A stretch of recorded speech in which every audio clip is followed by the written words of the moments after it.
There's a lot of tools out there. Funding is a big one that HOPA has focused on. I know that they're about to announce quite a few new initiatives for funding early career programs, is what we just heard about during the session today, is one of the first things, but they were mentioning there's others coming that they're going to be announcing and sharing with us at this meeting.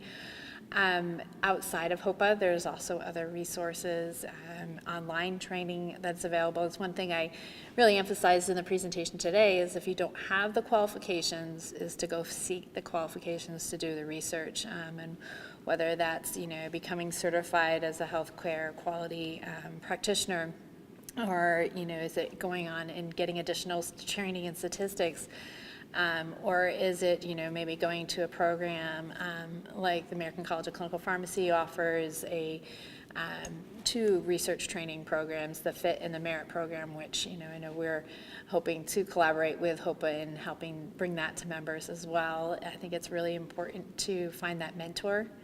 And coming to a HOPA meeting is definitely a good way to, or going to professional meetings, whether it be HOPA or other professional pharmacy meetings, and having that face-to-face contact is really important.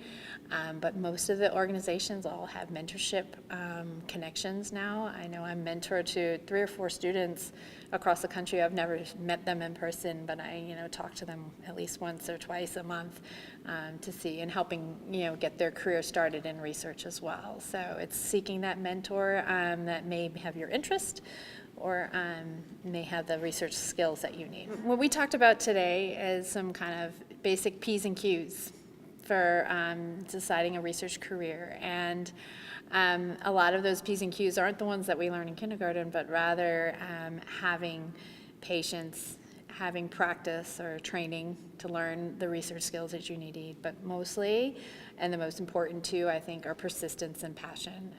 Finding that question and not giving up until you figure out how to answer it, whether it's finding the resources or reviewing the literature, making sure you're approaching the question correctly. But really having that passion is a key thing for starting your research. No one can tell you to do research.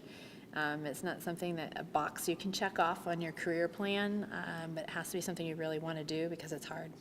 And I think that, there's no benefit in telling people, well, everybody can do research, because not everybody has the drive or the passion or the interest. So if it's not something you want to do, you still can help support research by coming to meetings, learning about what other researchers are doing, and bringing that back to your practice and sharing research results.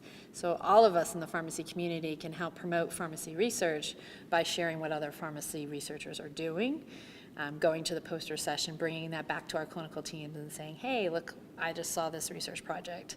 So, your role in research may not be the one doing it, but all of us can participate in communicating and sharing it and implementing it into practice.